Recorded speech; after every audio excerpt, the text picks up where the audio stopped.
We're live, Rich. I changed that, Rich. All right, gentlemen. Welcome to the Board of Selectmen meeting of February 17th. Please join me in the Pledge of Allegiance.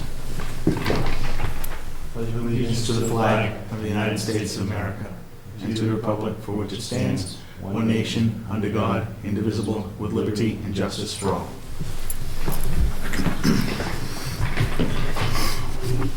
All right. Okay, we have a public hearing at 7:30, so we're going to move ahead and get through most of the agenda as quickly as we can up until that point. Mark, the floor is yours. I move to approve the regular session meeting minutes of February 5th, 2015, and the executive session minutes of February 5th, 2015, not to be released. Second. Discussion? All in favor? Aye.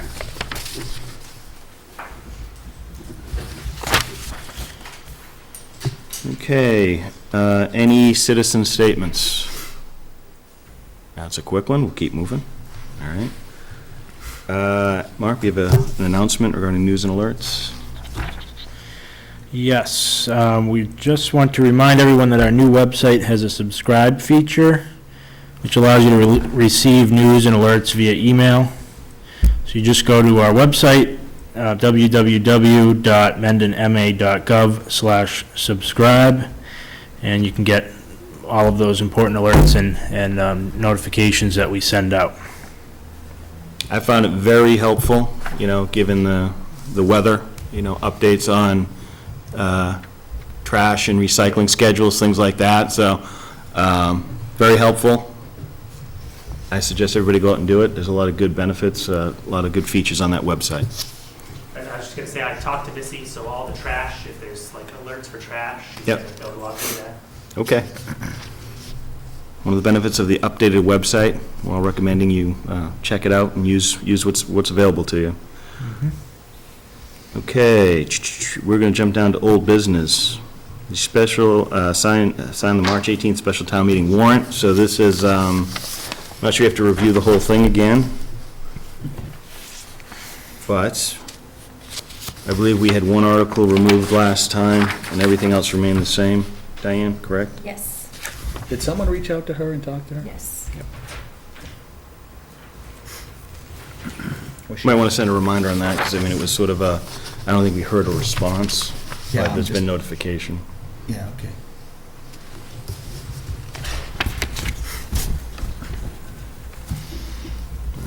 So, Mark, I'll accept a motion.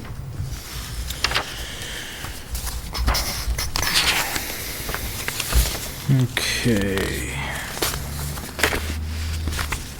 I move to sign the March 18th, 2015 special town meeting warrant. Second. Discussion? So literally, that's the same as last time, except for that one item removed, right? There's nothing else different on it. Correct. I'm good. All right. Any other further discussion? All in favor? Aye. Okay. So, I would like to jump down to some new business. We have a new contract with some options for Constellation Energy. Our current contract expires at the end of this month. So, I don't know if you'd like to join us. Yep. So it's for our consideration to understand what different options if we choose to continue with Constellation. And I know there's been a lot of information, and I'm sorry, please introduce yourself and we can get started. Okay, because I know time is tight. I have some information for you, too. My name is Craig Brazel. I'm with Constellation Energy. And Mark, I believe you were with the Energy Committee a few years ago, weren't you? Yes. We had discussions, but here's 3 copies for you. And then I have one for Kimberly. I know she's not here. Oh, look at the colorful paper clips. There's a lot that's happened in the energy market, so if you don't mind, I'd like to kind of skip through, make sure we're on the same page. I'm here to talk about the markets, or if you want to go right to contractual obligations or options. What I'd like to throw out there is that we do not need to complete this discussion in 20 minutes, so we will open a hearing at 7:30, but if whatever we have left to discuss will continue. I don't think the hearing will be that long. Okay, all right. Yeah, I don't want to cut this short, because I think there's a lot of information we probably want to hear as we make a decision. Yeah, no, I'm here as long as needed. So like you say, I'd rather make sure everyone's comfortable with the information and any questions are answered, so.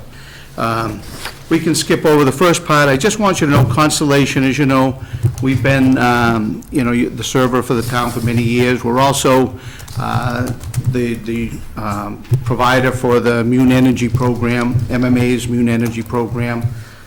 We are a generating company. We are not a broker in between or anything. We have assets in the ground here in Massachusetts, and so I just want you to be aware of that. We are a generating company, and it kind of gives our history. We own utilities. We're a company that started over 200 years ago, so down in Baltimore, gas and electric.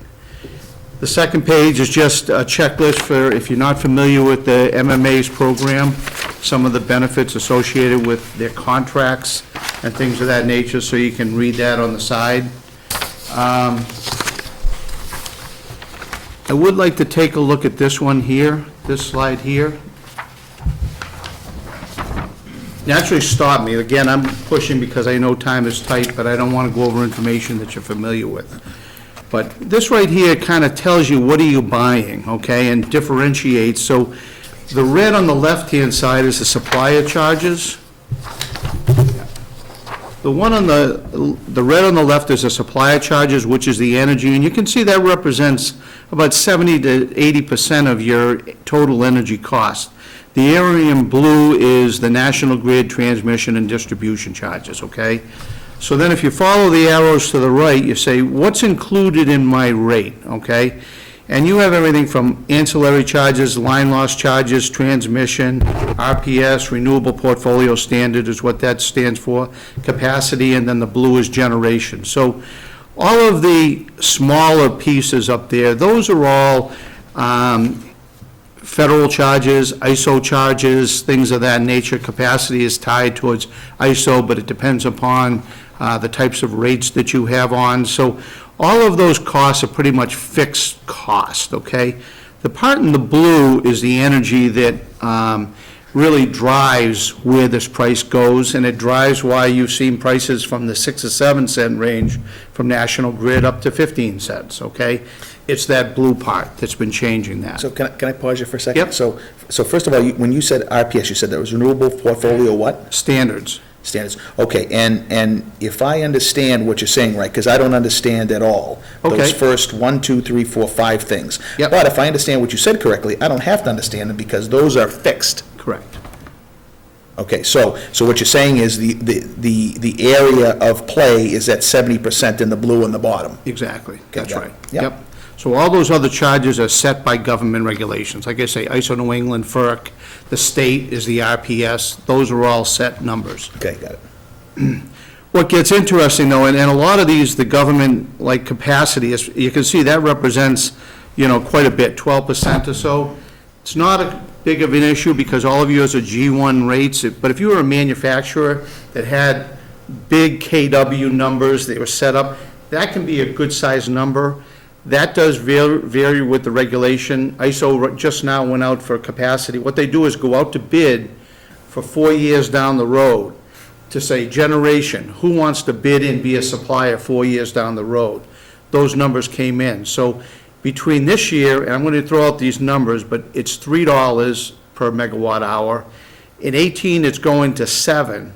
And then in 19, it went to 9.5. So those numbers are going up because that'll get into where we're going in the next. We've retired a lot of older generation, diversified generation. That affects the capacity charge, but it really, for your rate structure on a G1, you're not going to be impacted on it. On a But you- G1? Well, it hits you, but I don't know what a G1 is. that's your rate. That's, you're almost every single account that you have with us is a G1 National Grid rate. It's just the way they class it. So it's a relatively small usage rate structure. Then you have some street lights. But if you were in the G2s and G3s, now you're getting into bigger energy users, bigger KWs like a manufacturer. Some of your larger accounts, the town accounts. So are G1 is just you're categorizing our usage, and we're in the lower usage, power usage category. Sounds like, yeah. Right. Okay. You have a lot of little accounts, but none of the real big ones that have to have big transformers and bring in, larger lines for KW. Why do we have a lot of little accounts? I'm more curious. Different buildings. We We have can't an account for consolidate each, that? all the bills come here and I pay them and Right.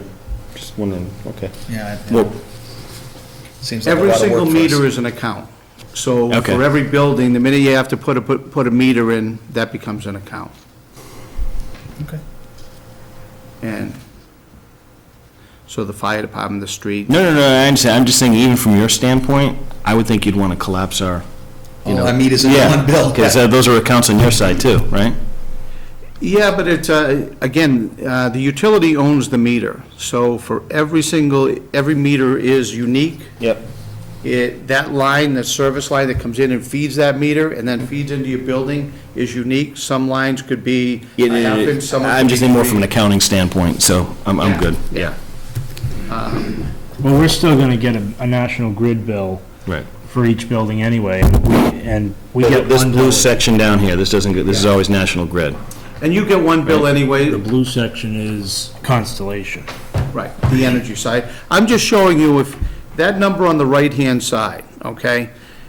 If you're on the natural grid default service, or you're buying from me, those components are included in your rate, all right? If you get a fixed price, all-in rate, every one of those included. You could have a fixed price with capacity pass-through. That means that red 12% would be a pass-through line item. In other words, if you felt, I don't want to get too complicated into this, but if you were a It's manufacturer. way too late for that. And it got Yeah. too high, We actually like complexity, I'm Yeah. afraid. fixed I don't- price, all-in, works for you. Well, And that let me, way you can get it, that rate included onto your national grid bill. You wouldn't want to pass these through, there's no real benefit. let's look at the left-hand chart, on the left hand, which is very simple, they're two, it's simple, Rich, it's red and it's blue. I like it. Yeah. I like it. Except I'm colorblind, so Even you being know. colorblind, I can see the difference. All right, so if we were to, so we have a contract with you now, right? So which portion on the left-hand side is, goes to National Grid, and which one are you covered by? The red one is us, the blue one is them. Okay. And the blue's not gonna change no matter what the That's case. National Grid forever. We have no Right, control over right. that, doesn't matter to us. Okay. It does change, they increase their rates based on capital. No, that's not what I meant. efficiency In program. other words, no matter what we do, we're paying National Right. Grid something. Yeah, There's some blue area on this check. You Right, can't get that's what I rid of- wanted to confirm, Yeah. that there's going to be National Grid, our play is the red. Right. And And then of the red, our place 70%. really just, yeah, exactly, yeah. Okay, that's right, down to really the blue, the rest of them are all fixed charges. Yeah. okay. I thought you were talking about the blue over here. Yeah, no, there's two blues. Right. Follow along, Mark, it's not that hard. No. I went back to the left, come on. He was looking at the right, I was talking left, it's fair. Just having fun with it. Okay, next one. We're kind of getting into now what's changed in the market, what's driving your prices, okay? If you look at the graph on on the left-hand side, all right? That goes I'm back sorry, to can I 2000. just before we go back to the prior slide? Always going back again. Yeah, no, so I just want to be, because, I mean, I think last meeting, Yeah. you know, National Grid came up, and it maybe it was in the FinCom meeting, I think, the utilities. No, I think we were talking about the warrant. We were Okay, talking that's about right, the warrant. and we said, why is the price going up, Right. right? Because, well, National Grid raised their rates. But if they raise their rates, if I'm looking at the left-hand chart, which, is it the red or the blue that's impacted by their raising? Blue. Okay. The only time when they say So we- raise their we do need to rates, cover that. you have a choice.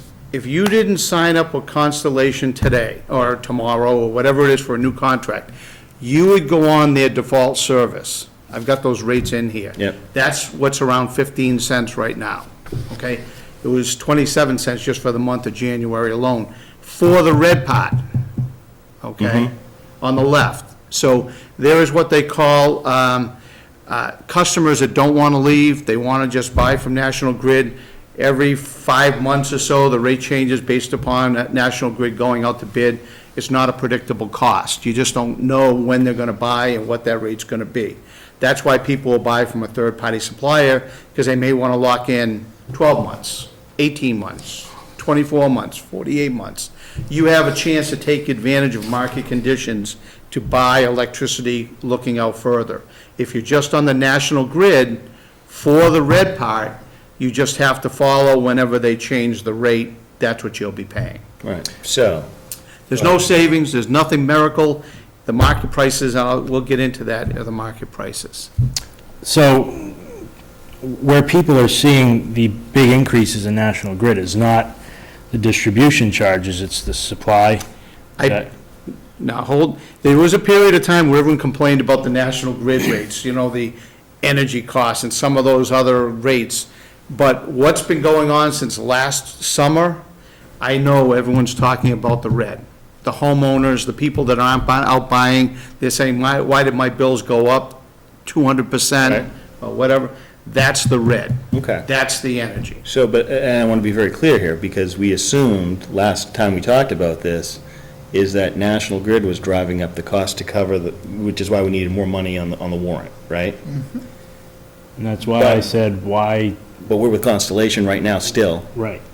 so why would so that would a We faulty shouldn't really assumption. see. It wouldn't affect you at all. Right. Wouldn't affect you. So we need to understand then, it's not going to change the warrant, but if asked a question on the floor, we should make sure we understand why we had a fixed price to your point in the last meeting, right? And we said, well, why Well, would who we? informed us we needed more money? That's when we got to go back, right? So we just got to check that when Kim gets back. Understand what's that being drawn from, because we should have a fixed cost, because we're currently under contract, and we're talking about renewing it or extending it, or whatever we want to. Unless some portion of the increase is happening in the blue. Right. And that's what was my question, is, does any of that National Grid activity that we hear about now have to do with the blue? Not Keep it for simple. not for what you're hearing in the marketplace, not from what you're hearing from the citizens. Okay. You are paying, Diane, 7 cents Yep. for that red part right now, Right. where the rest of the residents and everyone else are paying in the 13, 15 cents. Okay, you're paying 7 cents, you have been for the last couple of years, so that's not affecting you. So I think to differentiate, you're right, you don't have to deal with it. If someone's talking about Ingrid rates going up, it's probably not talking about the blue part. Right. Somebody's talking about the red. Maybe somebody just made a false, Assumption. jump to conclusion Yeah. there. Well, we can look at it. Okay, thank you. Okay. I'll move on now, I'll move off that page. So far, it seems to be, no, that's all right, come back to any, that's what I do. I work with you so you understand all of these charges. The next one is the pie chart. On the left-hand side, you can see, this is our mix of generation, okay, in New England. And you can see here, we had a pretty good balance in 2000. 28% was natural gas, 14% nuclear, oil was 22, coal was 29. So what happened in those days, and if you go back at the historical rates, there was very little fluctuation, because if one fuel went up, they could use another. So it was pretty balanced. You weren't dependent upon one fuel. If you look at where we are in 2013, okay, you can see how it's changed. Nuclear hasn't changed, okay, but basically we've shut down coal-fired plants, all right, we shut down oil-fired plants, and we're talking now about 68% of our electricity is generated with natural gas, okay? If you look at what happened last year, 14, Vermont Yankee announced its retirement, okay? Salem Harbor on the North Shore announced that it was shutting down. That was coal and oil fire plant. And then Brayton Point down in Fall River announced they were shutting down. So what that did was take diversified fuel out of the mix to where the only new generation is natural gas generation, all right? Now, So just let me finish this and then I'll give it to you. Now, what's happened is, and why have you seen all of a sudden all the rates going up? Because as New England has grown in pushing people from heating oil to natural gas, manufacturers to natural, we've done a lot to push people to natural gas. Well, now all of a sudden, we have a greater demand than there is supply. And that's why when you look at the electric rates the way they are, as well as the rates for natural gas volatility going up, it's all driven because we have not put the infrastructure in to get gas to the New England market. okay? And I have some other information on that, I just want to plant that seed. So I'm a little confused still, so I don't understand completely the push away from the balanced mix. Why can't you do more, create more EPA. electricity with oil? Why can't you create more with coal? EPA. The Okay. EPA has eliminated the ability to permit and build a non-natural gas-fired generating plant. Is that just in Massachusetts, or is that? It's actually, you'll see, Nationwide. there's a lot of coal-fired plants throughout the country that are all being required to shut down unless they've been pushing it. You've heard kind of on the cuff about pushing new regulation, pushing new Clean Air Act to reduce the emissions output. Basically, what they've done is they pushed the regulations beyond the technology. And for any plant that has to install some of this, you're talking billions of dollars on a plant that can't pass that cost over to the consumers on their generation. It does nothing to lower their cost of production. I get it. And So that's it's all what's supply and demand, macroeconomics. So you get, and that's, if you look at Nuke, I mean, Vermont Yankee shut down, they said enough is enough, you know, we're not gonna operate, we're not gonna continue. They were permitted for another 20 years.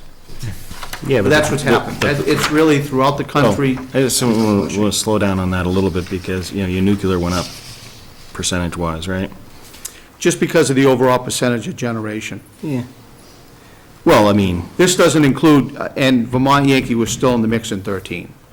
We haven't come out with the plant mix for 14. so the That'll the change. mix drives the cost of the red, if I'm going back to the previous slide? Yes, Okay, yes. right. So the infrastructure for natural gas, which is cleaner and was cheaper, is not in place, so the demand has outstripped the supply.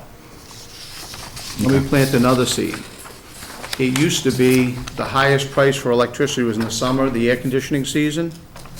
That's flipped to where the highest prices are the winter months for the reason you just talked about. There isn't enough gas to both generate and heat homes.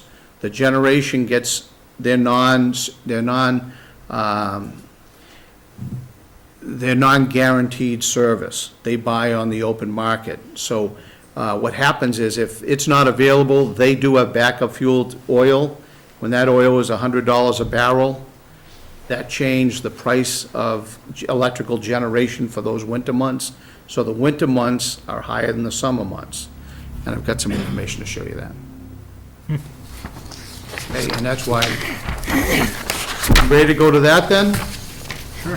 But that's gonna lead to why are 12-month rates, why have the rates gone up? So this sheet right here, all right? Got this? I kinda wanna just step back. These are ISO New England numbers. These aren't Constellation numbers. These are, You keep using that term ISO, I don't know what that means. oh, okay, excellent. ISO is called Independent System Operator, all right? 2-second conversation on it. Back in the 70s, I wasn't born yet, but some were. Back in the 70s, there was brownouts and blackouts. It took place from New York to us up here, okay? What the utilities realized is they weren't doing a good job of communicating, saying, whoa, do we have enough generation to match the demand for electricity, okay? So they started a group called NEPOOL, New England Pool, because what they realized is with New York being so close to us, it's an energy draw. We will never be able to get energy from New York to New England because they draw it all as it is. So we were somewhat of an island up in New England, the 6 New England states. So they formed this group called NEPOOL, where they all talked to each other.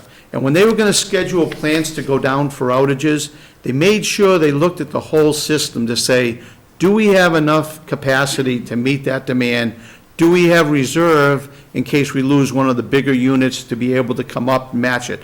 They started to communicate. We've in essence we haven't had blackouts and brownouts in a long, long time. That group worked very, very well. But what happened in Massachusetts and other states, in 1998, Massachusetts elected to deregulate. What that meant is, up until that point, the utility had the red and the utility had the blue on that chart, okay? They had generating plants, they had the wires. In essence, they were told you can't be both, you gotta sell one. what they did, and every single utility in New England elected to be the wires company, which meant now they had to go in front of the PUC for rate structure and all. They sold off all the generation. So with the generation, you had companies like Constellation, you had companies, investment companies, buying the generation up and bidding into the market. Well, what happened was, that meant all those utilities that used to communicate said, we don't need to talk anymore because we don't own any generation. We don't care if there's enough on or off. The federal government took that over. They call it the independent system operator. It's regulated by FERC, and they manage that part. They communicate, they make sure the companies that say they can bid into the market to supply generation do what they say. Remember the whole Enron thing? When all of a sudden what happened was, these people were bidding and saying they could do certain things that didn't have it. And when the demand got high enough, the prices were just off the wall. Just want to jump, does that answer your question? Yes. Because we're going to need to jump now. Yep. So I want to put a pause on this. This has been Yep. very helpful. I do want to continue. Yep, okay. But I want to, I believe I see 7:30 over here, so Mark, I think if you want to open the hearing. You refresh my memory, do I read the, During discussion, you can Motion read first. this. Motion first, discussion. I move to open the public hearing for Mass Electric Company / National Grid to erect and maintain two new solely owned poles and anchors in public way for service to new cell tower on Inman Hill Road. Second. Discussion. We have a legal notice of a public hearing, Town of Mendon, in conformity with the requirements, Mass General Law, Chapter 166, Section 22. The Board of Selectmen hereby gives notice that it will hold a public hearing February 17th at 7:30 PM in the Town Hall Upper Meeting Room, 20 Main Street, Mendon, to consider the request of Massachusetts Electric Company / National Grid to erect and maintain poles and wires to be placed thereon, together with such sustaining and protecting fixtures as said company may deem necessary on Inman Hill Road. Installation consists of two solely owned poles and anchors in public way for service to new cell tower. All interested parties will be given an opportunity to be heard. Further discussion? All in favor? Aye. Aye. Okay. It is now open. Do we have anybody from National Grid? Mark, why don't you come on up as well? Anyone wants to come on up, let's have a conversation.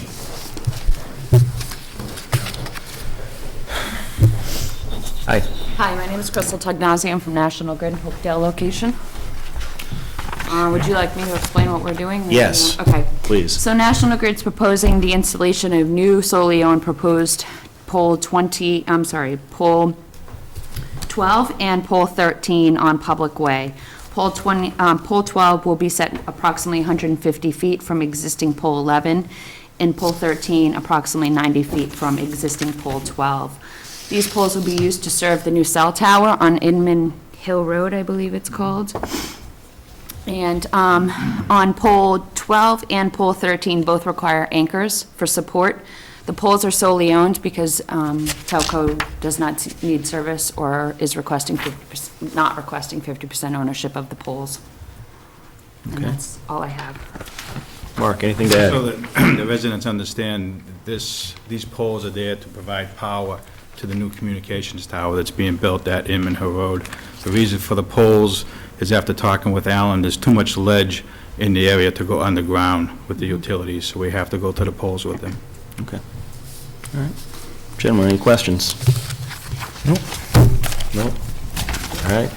A continuation of the project we've started, right? So, all right. Then I will accept a motion to, I believe, close the hearing. Oh, well, wait. Is anybody else here who would like to say anything, speak to it, questions? All right. It's not a big crowd. Go ahead. I move to close the public hearing for Mass Electric Company / National Grid to erect and maintain two new solely owned poles and anchors in public way for service to new cell tower on Inman Hill Road. Second. Discussion. All in favor? Aye. Aye.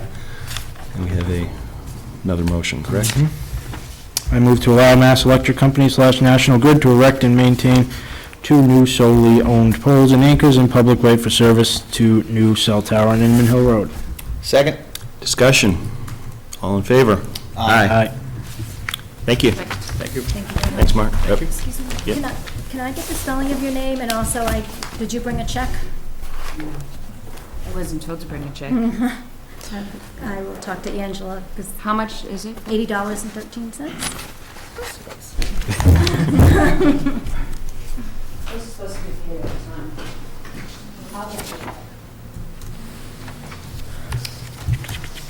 Okay.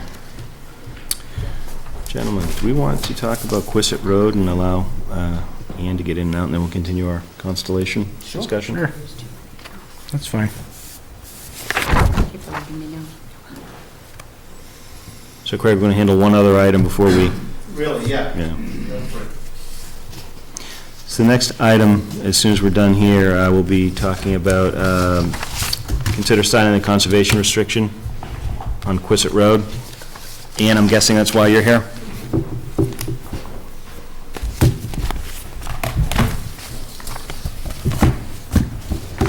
Thank you. Thank you.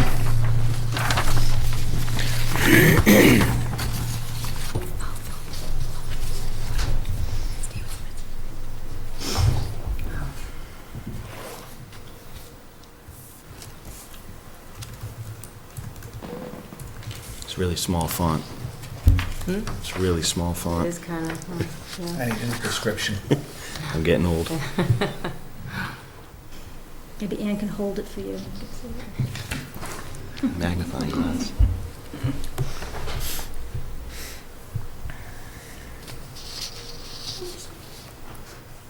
No pressure. I'm trying.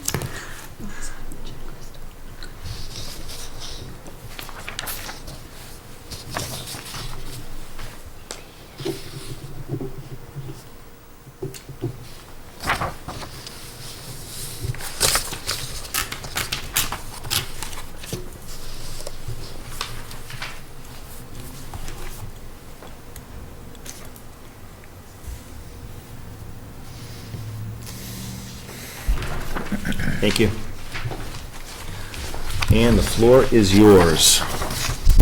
So this is for the Pearson property, and this is a plan that was approved last night of the property, and the dividing line in the middle is where the property's going to be divided, and the plan is that the back half is going to be bought by Fisheries and Wildlife, and then the front half will be bought by a buyer, but there'll be a conservation restriction on the front half. And so we need the approval from the Conservation Commission and the Select Board to, on the conservation Is restrictions. lot 43A, is that the back half you're referring to? Just that whole? Yes. Left to right? Yes. Okay. And then the lot- front lot will be 43. And that left to right, lot 43 is all have the restriction on it, right? Yeah, it's the whole front, it's divided exactly in half, so it's 36.69 acres in the front, and then the same in the back. Okay. And the square around the house there, that's just a building envelope where they, if they want to build another barn, they could do that. They can So do that's- something with that section, but the rest is pretty much, Right, they can't build another residence, but, right. Okay. So 43A is where Mass Fisheries owns, right? well, that's what they would purchase. Right. Gentlemen, any questions? Any questions from anyone in the audience? Okay, Mark?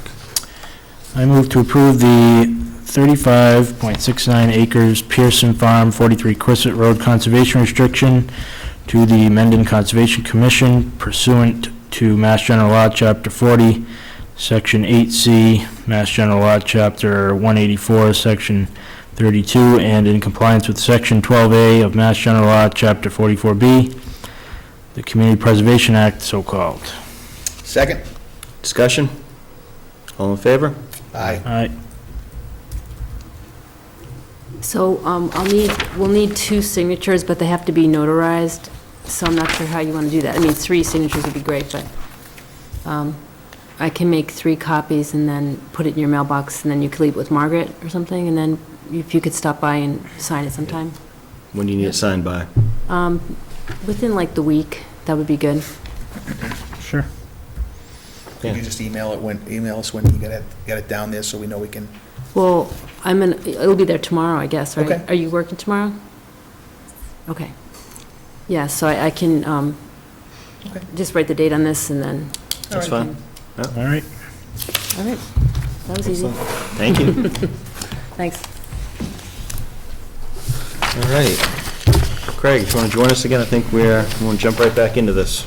Okay. I think we left off on learning what ISO was. Yeah. Right? Can we start again? I've forgotten already. All right, let's go back to this slide. So, else, you're referring to, you're good with ISO, right? Yeah, I'm good with that, yeah, I Okay. get it.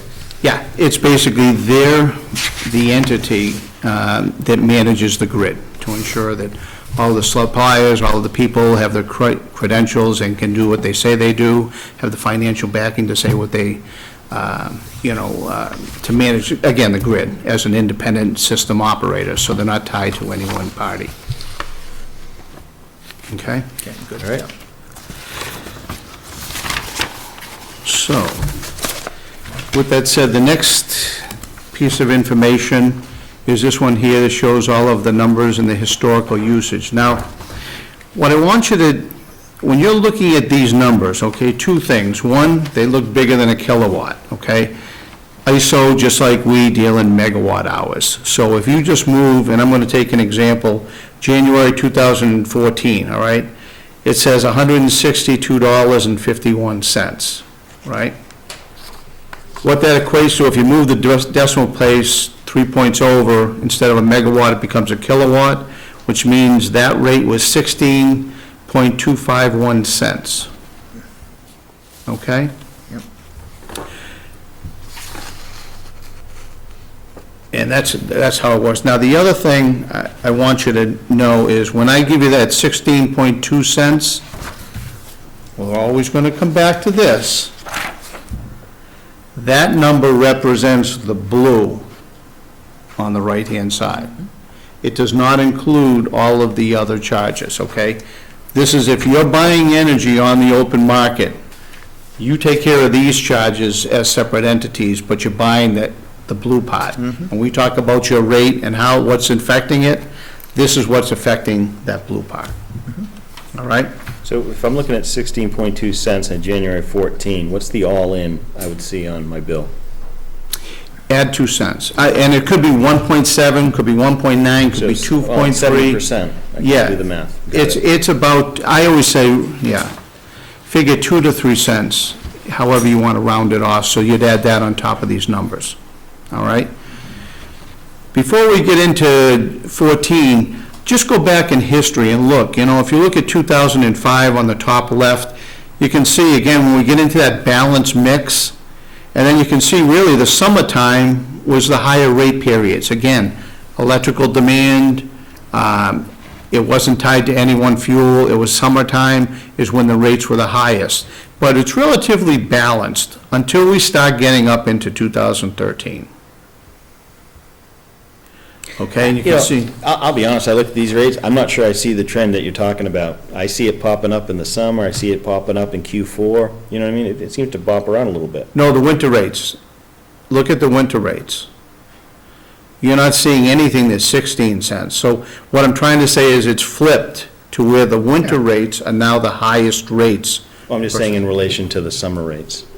Yeah, Well, 2014 shows exactly what he's saying. Right, but I'm just saying, 05, it looks like, Summer was higher. the summer was 10.2 cents in September, Yeah, 9.2 cents in August versus 6.6 cents in January. or 10 It cents was 10 cents in December. Yeah, so you're right. I mean, it's not that big. I guess, wouldn't you know, I picked a tough year. I guess I But see it's- no discernible pattern that's being Yeah. described. I mean, you look at, and, sorry, this is what I do. Yep. I'm kind of a pain this way, but May through July. No, this would be in working, 08 this is right up That's not your the alley. only way. Yeah, I know, but it's kind of, it's part of my charm. That's it. But you look at, May through July, that jumps out at me in 08. So it's actually Yeah, that's it. there's an interesting lack of a pattern. Right.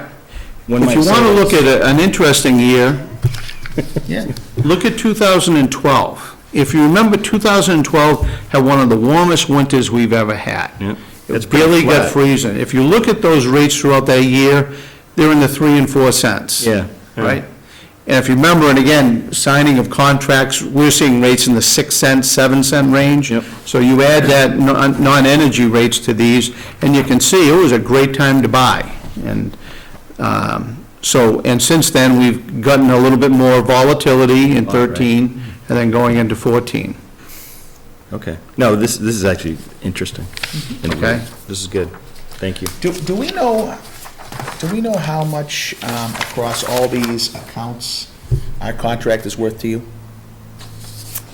How much it's worth to us? Yeah, so in other words, We're going to get into that. Excellent question. I have the answers for that, I bet you do. but I'm not serving them until their time. Okay, no problem. This is my story, and I'm telling who's his boss. We're letting Craig tell a story. Let's. That's right, it's a story time, yes. All right. What I really want you to get out of this, that we're going to be discussing shortly, is if you ask me for a 12-month price, 24-month price, it's based on a monthly weighted average, okay, for a term. So you can say, starting June 1st, give me a 12-month number. So basically, what we're doing is taking those monthly rates, which you can see here, then we apply your monthly usage to it, and that's how we come up with a rate to offer you for 12 months. So basically, if I'm giving you prices right now, and we're going to get into this for 12 months, going through next winter, you're going to see those are different, because what happens is when we add in the non-winter months, it brings that weighted average down. You're using a historical 12-month view to forecast the next 12 months. So if we go 18 months back, we're getting the benefit of lower prices to forecast 18 months ahead. Right. All right. Yep. Okay. But, so that's, and I just want you to understand, that's where the speculation comes in, whether it's National Grid looking at it or... That's the answer you said he would have, right? Because I looked at it, I go, why is 18 months, why is a longer commitment less than the 12-month? Now I understand. Okay. Because you're adding in more non-winter months, and you'll see when I give you pricing options, I'm ending it in November. Because the minute you get to December, January, February, and March, Right. there's speculation on what's going to happen on the fuels markets. Yep. So by ending it on November, you get a better weighted average. So you must be building in a risk factor too. It can't be Yeah. just the weighted average. Oh, yeah, that's the speculation part. We're trying now, now's a good time to discuss. We're actually, Not screwing up your story, am I? no, Just checking. let's look at, we talked about the supply and demand. I'm trying to see which one it is in your sheet. This one, Oh, okay. Yep. okay? As we talked about the supply and demand, like I say, the problem time is the winter. It's not a lot of days. Is it 15 days? Is it 20 days out of the whole winter when there isn't enough natural gas to be able to heat and generate, okay? It's not a big window. It's very hard to invest in a pipeline system or get private investors to invest in something that really is only used for a short duration, all right? So if you look at, this is the expansion plan right now, and I can tell you these dates are optimistic because what's happened is they have to get approved. You have to get legislation. You have to get the governor. And I don't know how far you want me to go into this, but basically, what's happened in the pipelines, a pipeline company doesn't want to invest millions of dollars, billions of dollars, and their investors aren't going to let them invest billions of dollars without knowing someone at the other end is going to buy something, okay? It's just, so there's a lot of wrestling going on right now in the 6 New England states to say, we need to find a way to invest in this. ISO New England is looking to say, the demand exceeds the supply. We have to do something, okay? So to fund these projects, ISO's looking at, one of the small little numbers up here, they would do the investing and pass those costs on to everybody else as one of their ancillary charges to help fund these projects, okay? So what has happened is you have these projects that are planned, but they haven't necessarily gone through. So there's really 3 of them. But the biggest one is that Northeast Expansion Project. This is the one that you saw everyone along the Route 2 corridor that was up in arms and saying, not in my backyard, we're not going to put it here, I don't care. And there was confusion on everything from gasoline to blaming the way oil pipelines. I mean, it is natural gas. they've now moved this project into New Hampshire. So that whole, you've heard that all quiet down, that project is not even, it's gonna come from Lee, Mass, and then go over into New Hampshire. The point here that I want you to look at is Drake. I don't know if anyone ever grew up in Drake, knows Drake, but Drake is a hub for natural gas, all right? And what that means is the pipelines come together there and they can flow either way, all right? So the big project has to come from Marcellus Shale Field into Drake to be able to feed gas to the areas that need it the most, all right? Until that happens, we've got a bottleneck going on. So there is some expansion on a project. You can see here that says Algonquin. Algonquin runs right up the coast, comes through New York, comes through Connecticut, Rhode Island to Massachusetts, feeds a very congested area. By bringing Marcellus gas into New York, that frees some of that pipeline to help us out up in New England, get more gas to us. But the big one is going to be the Northeast Expansion Project. And currently, that whole issue about the 6 New England states, we're looking to get together as a unity and say, we need this, we need to invest in it, we need to fund it through the state legislation versus private investment. Unfortunately, it was an election year last fall. Duval Patrick pulled out of it, said it can be revisited later. Charlie Baker is active, says he wants to get involved with it, so you're going to see that come back together. So you're, all of this expansion here is all about that 15 days? 20 days, yeah. Or to also, well, I won't say that, that's to meet the current demand, but remember, the only future plants, as our demand grows, the only future generating plants are going to be natural gas.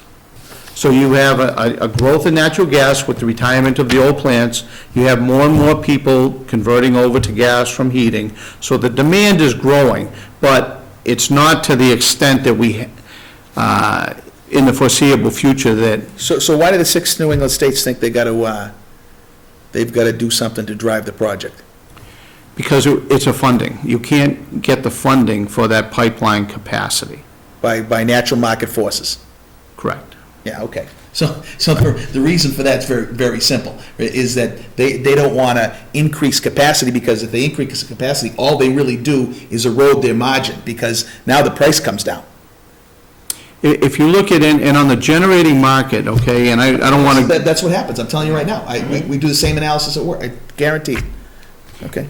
You're probably, actually, I think it's Milford, not Mendon. Milford is another point where the gas lines come together, coming up from the south. There's another point in Milford that helps distribute. But the primary one to get to Maine, help those areas out, they really don't have gas coming down from the Maritimes the way they used to. So in order to help Maine and New Hampshire, it's got to come through Drake. But that's what's going on. No one can fund it. So the reality is, and the reason I'm talking to you, as you consider a short-term contract or a long-term contract, I want you to realize this problem is not going to go away. It's iron in the ground that's going to solve this problem. So when you're thinking along the lines, we're right now looking at 2018 at the earliest to get this pipeline expansion in to be able to relieve the demand versus supply issue.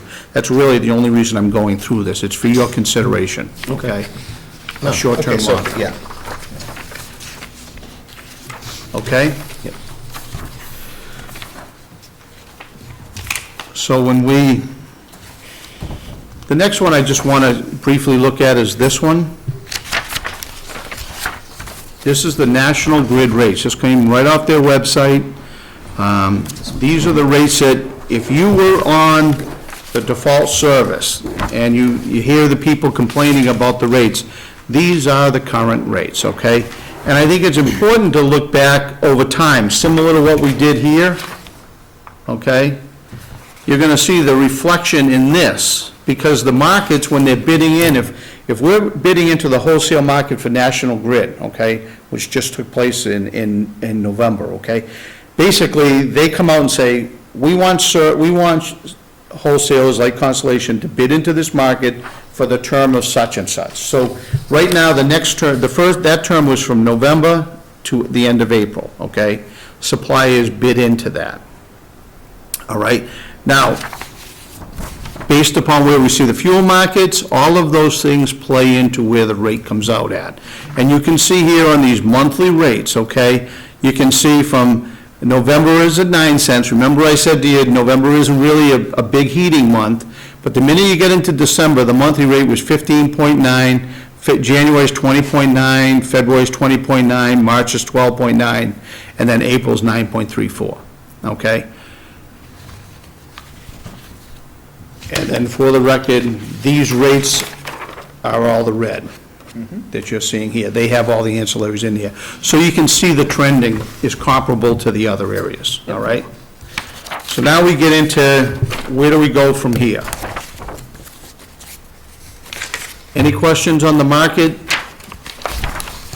So your contract expires in March. All electrical contracts expire and start on a meter read date, okay? They don't start on the first of the month, the last of the month.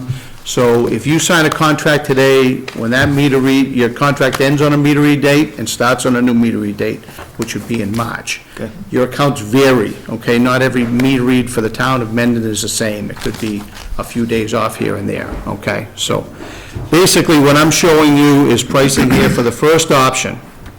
And I present this, you can see again what we talked about. Why is the rate 8.16 cents? It's not including any winter months, okay? It's a short period of time. I would recommend a short-term contract if you feel the market's going to come down. In other words, buying yourself a little bit of time as we come out of the winter here, and you say, I want to track the market and be able to make a decision when I feel the market is favorable. That would extend you out to that period of time. Just so you know, last year, if you remember, we came out of a very cold winter. Natural gas storage was down 48% below the 5-year average. What that means is there's a concern, will we ever get enough to be able to be ready for next winter? Came out of the winter, kind of extended. April was like March, May was like April. But July, instead of being that hot month, was a cool month. Also, we had more production than we've ever had in our history, pumping out gas, going into storage. With that optimism, we had July of last year was the lowest price month to buy looking forward, 12, 24, 36, 48 months. So when I tell you look for a favorable time, it's hard to predict anymore when that's going to be. It used to be shoulder season, spring and fall. It's hard to say. So if you went short term, okay, you'd buy yourself some time, buy a contract till November, and then you look and see where the market is between now and that period of time when you feel it's favorable to look longer term, okay? The other option is to buy and say, I want budget stability, I want to predict myself, what's the next lowest term? So you can see by adding the March in a 12-month price, you're up at 10 cents. Just so you know, people that signed a contract, municipalities, customers in this area, they were at the 11-cent range last fall in November, okay? So even 10.4 cents isn't bad. I forgot to give you a big piece of information. We've had about a 15% drop in pricing, actually since December, all right? Two things happened. December was very warm, okay? Building up our storage, we weren't withdrawing, we're maintaining. You also remember that oil was up around $100 a barrel, 104, and it started dropping. We all see it at the gasoline pumps. It's down around $50 right now. All right. The other thing that happened is, and that's due to worldwide demand. The worldwide demand for natural gas dropped off.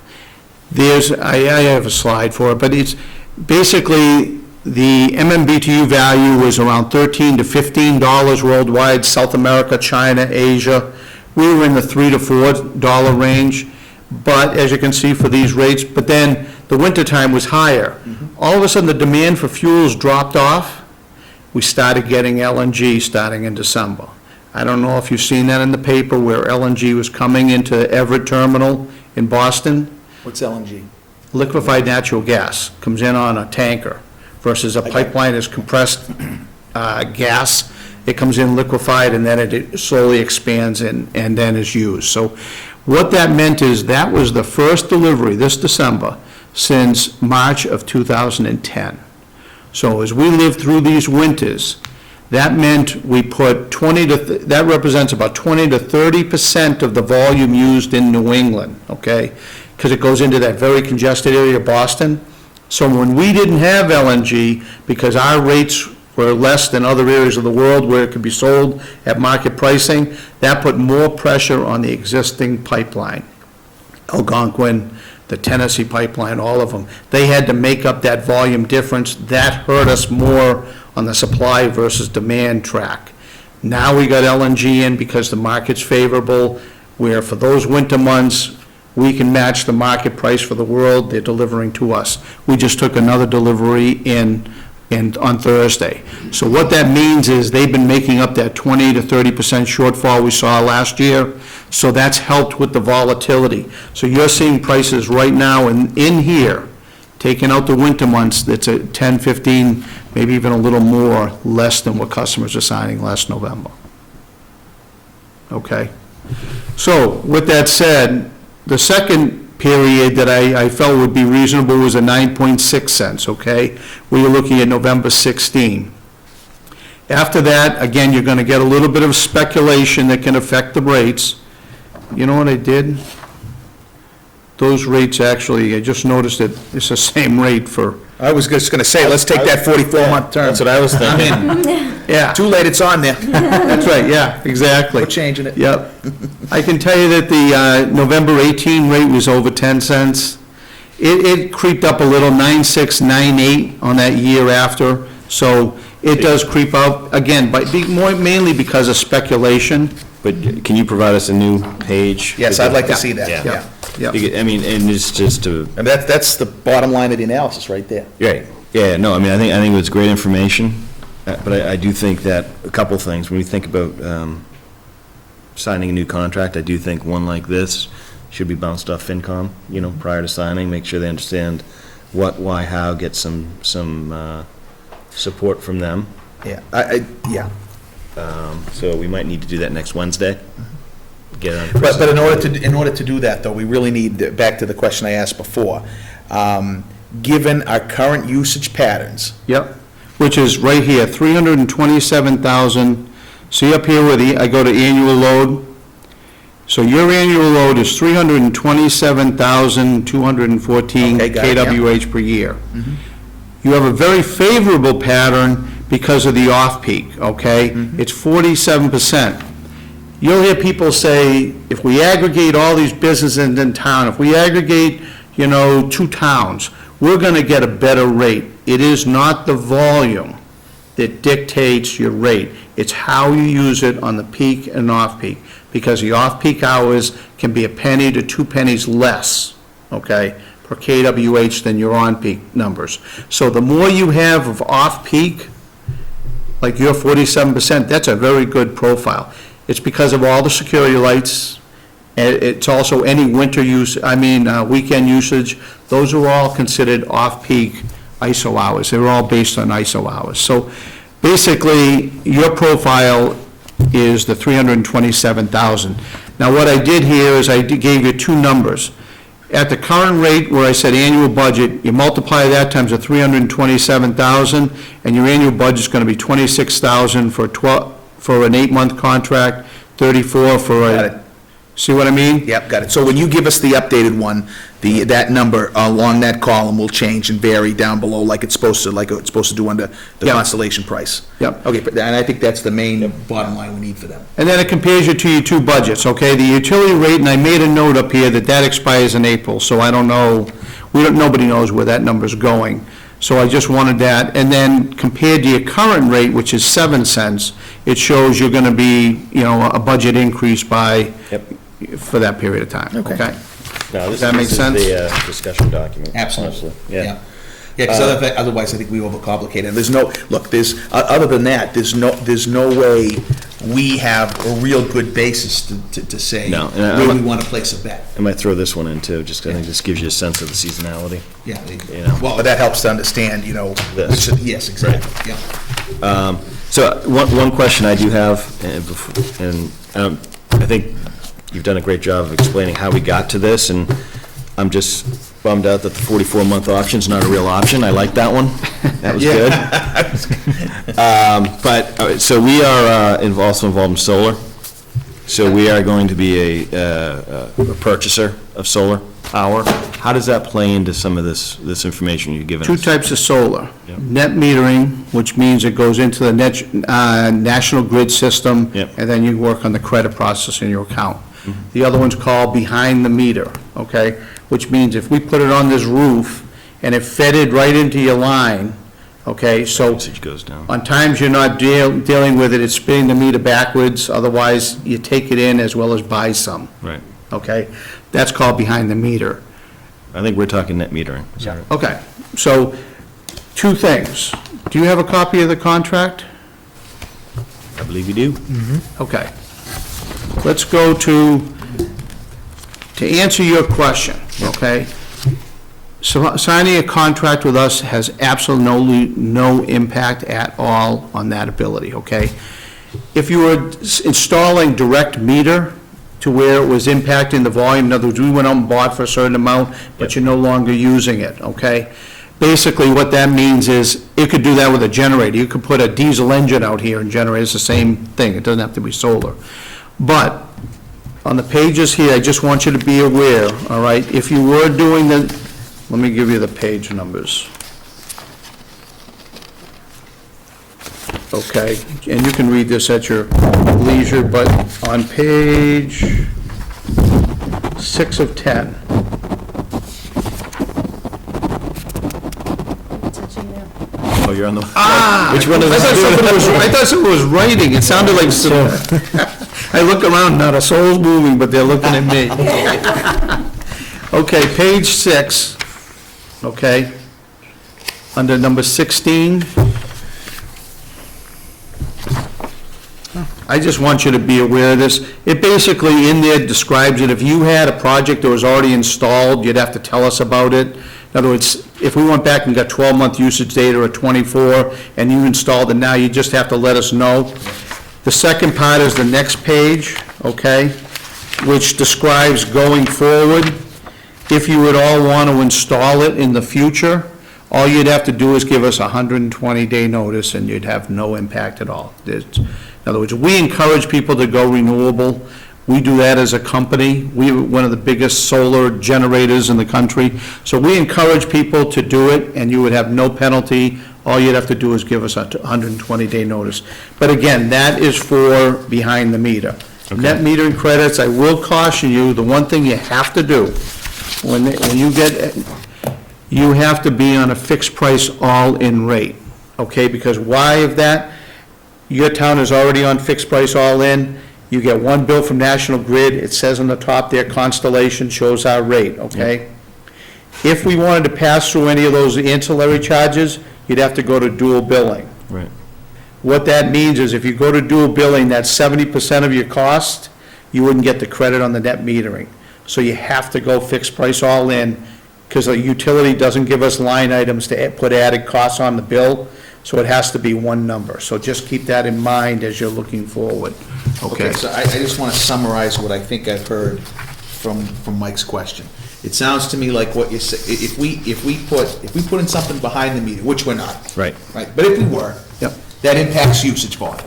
Right. So you need to know that, I get that. That's right. Because that, I'm sure your rate is at least in part dependent upon how much you think we're gonna use. Right. Peak and non-peak and all that Right. good stuff. 100%. What, we take the risk on volume. When I give you a fixed price, I have to factor in some volume. Correct. Right. Okay, so, but we're not doing that. So on this, on the net metering piece, then in reality, we are still getting all of our energy from you. It's just that we're getting credits to help Defray the cost defray of the this. cost, so it really That's doesn't right. impact you all that much. At all, zero, because you're not deferring any usage of electricity. Got it. 100%. It's a pure credit. So you negotiate 10% or you 20%, whatever that credit Get is, your money, yeah. doesn't matter. But the advantage, you still get the advantage of going out to the supplier, buying for a term that you want, so you're not stuck on like 13-cent prices and things like that. So you get the benefit of predicting your cost and signing longer-term contracts, and you still get the benefit of the full credit Okay. from the solar. With the caveat of the way you execute, you just gave us a minute ago to make sure we get the Fixed. credit. Fixed all in. That's right, yeah. I understand. yeah. Yep. You don't want dual billing. I don't care, that's the term in our business. You have rate-ready billing through the utility, fixed price, all-in number, they accept it. If you're gonna do pass-throughs or any other, somebody says, no, we do dual billing, you don't want that, because then you can't get the credit. All right, so we have to make sure that Kimberly knows that, right? Right. That should be. Without going into demarcated. detail. Yeah, the winter reliability is a new one in the last 2 years, but that's included in our rate. I just want you to know, if you talk to other suppliers, there's some people passing that through, and that's why they go dual bill. And so just be aware, you want to go single billed, utility billed, to ensure you get the full credit. A question, and it's actually not necessarily specific to the municipality, but we're also involved with Hampshire Regional Council Yeah. Governments. So what is it, what are they doing that is either the same or different than what you might be doing if you're soliciting, taxpayers in Mendon? Excellent question. Hampshire Council of Government, out of Hampton, Massachusetts, okay? They call themselves a quasi-government, all right? But basically, their product for many, many years was a monthly variable rate. And they had a program where they said, get on our program, we'll look to save you money by buying energy, and then at the end, we'll do the savings program to be able to say how much we saved you. All the way up to 2012, that was working for them on a monthly variable. Then the prices started to escalate. So now what happened is, you had people that wanted to lock in, didn't lock in, now they're at these monthly rates, like we see these winter rates, and they're screaming bloody murder. How can I go from 6 cents in July, and now I'm at 15 cents in January, okay? The monthly variable didn't work, or it's the same as an index product. They really haven't sold many contracts, okay, since 13, because nobody wanted that product. They don't have the financial backing to go buy longer term, all right? So they basically can do up to a 12-month contract, but they don't look further than that. So then they said, how do we stay in business, all right? What can we do? What they come to towns and people and say, we'll aggregate your load, okay? We'll get Mendon, we'll get Upton, we'll get Grafton, we'll get all of these towns, they can all aggregate together, and we'll go out on the market and buy for you. So they're not suppliers, they're really just brokering this deal. Aggregators, yeah. And they get a fee, okay? So basically, that's what they're trying to do, and then they get suppliers like Constellation. The problem that they've run into is, currently, the market price is high. You get people that don't want to pay 12 cents, okay? I'm going to wait and see, or the utility comes down, depending upon when their cycle is. Their rate may be a bit lower than like a 12-month price, so people aren't necessarily buying up for it. The other problem you have is they want to do it to say, okay, let's allow all the people. Any customer in your town that is not under a contract currently, we would add their load in. Okay, so you say, great, that's a bigger volume. But now you have to say, okay, but they have a 30-day grace period to be able to pull out. Well, if I'm the supplier aggregating that load, I have to figure a certain percentage is going to pull out. So I put a risk factor on, so your rate. So it's really, they've gone around, they've had towns do the town meetings, get approval to aggregate, but the reality is you haven't seen anything really taking place. And I encourage you to keep in mind that if you have a good profile where your off-peak usage is relatively high versus a commercial building that only uses, they shut down at 6 o'clock at night and start up at 9, 100% on peak, you're going to be subsidizing their rates, okay, with your off-peak. So you could be at 47. When you aggregate it all together, the total load may be at 25%. Do you see what I mean? So you need to be careful with aggregations. There's many times where your rate would be much better than that aggregation because of that profile shift. It's not the volume going from 327,000 to 2 million. you're not going to see a different rate if that profile doesn't change. Gotcha, yeah. Okay? Yep. So there's different aggregations. I'm not putting them down. Everyone has their own products and abilities, but, that's, I mean, it's something to keep an eye on as it comes closer to fruition. I mean, Yeah. they're still going through the hearing process, stuff like that. But, okay, all right, gentlemen, Well, what we're agreeing to and discussing there is just making something available to the residents to analyze and to choose. but I believe themselves. there's sort of there needs to be an active dissent to get out of it, based on I think we're in unless we say we're out. It's almost like a negative consent right now. So Okay. as they start to, if they come online, as they get closer to it, that's something we probably want to make folks aware of, saying, listen, if this is their rate, just, look very closely, because this was very educational for me. Oh, it's very educational. So thank you. oh, good, I'm glad. And just want to make sure people are aware of what those deadlines might be to either opt in or opt out. Because I think everybody's opting in to start, so you actually got to opt out not to participate. Yeah, I think there was discussion of a notice going out Right. to everyone before that actually That's took right, I effect. remember that, yep. So something to keep an eye on, but. When you make the modifications to this to correct that table, can we get this in electronic form, please? Yeah, I'll email it to you. That'd be great. Diane, I'll just, okay. Yeah, we should get out. And, yeah, I emailed Kimberly, so if I email to her, will you get that? Or actually, I sent it to the Board of Selectmen once, that's what it was, okay. Yeah. What I'll do is, when the prices refresh tomorrow morning, I'll send you one tomorrow morning. Remember, prices are only good on the day that they're quoted, so I'd rather just refresh them tomorrow, and then on the day you decide you want to buy, I refresh it and send you a new contract. Yeah, but the kind of the rules around the delta and the proportion of delta between the options is going to be about the same, even though the actual numbers aren't the same. So the variance in what I'm budget might saying? increase or decrease, but depending on the day we execute, this is just a directionally, Yeah. That's the way I'm looking at Right. what he's saying, yeah.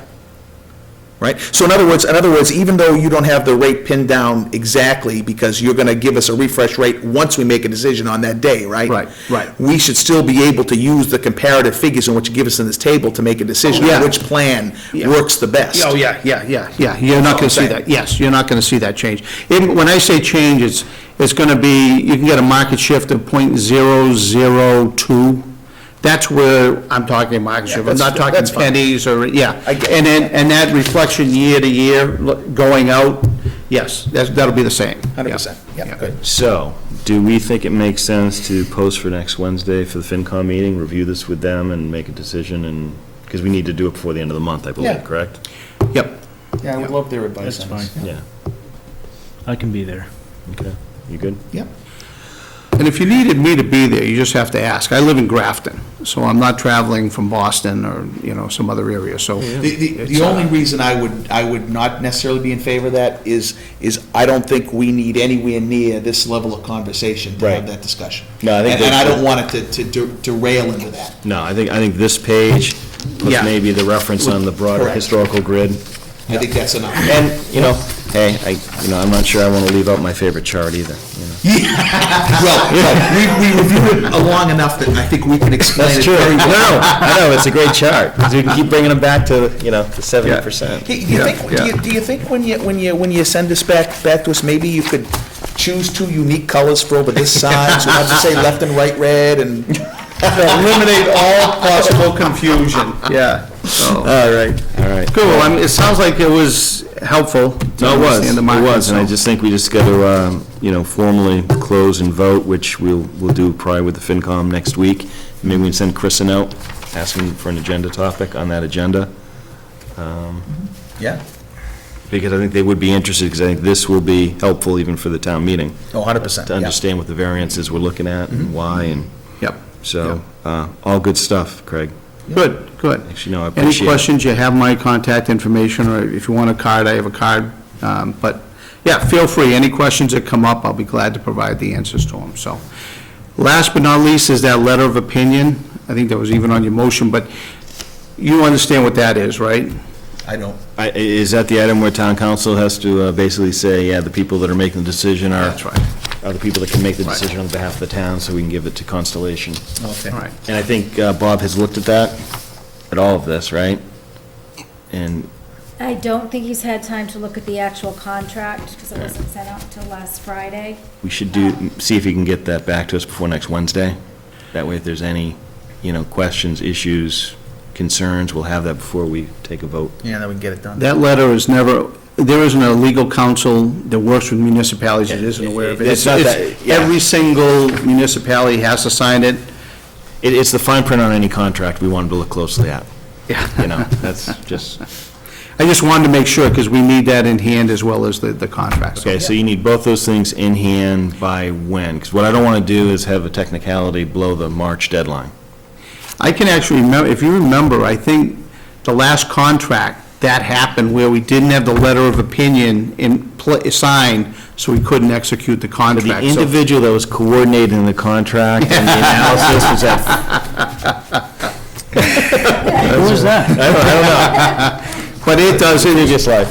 so legal counsel can do it, send it to us, and then and there's no binding anything. All it does is state, like you said, that the person signing the contract has the authority to sign the contract. So he could send that today, and then you decide when you want to sign the contract. I just provide you the contract through email, and then you sign it and done. And back to, what is the deadline for us to make sure we don't miss? Is it March 1st or is it February 27th? It can be again, it goes on those meter reads.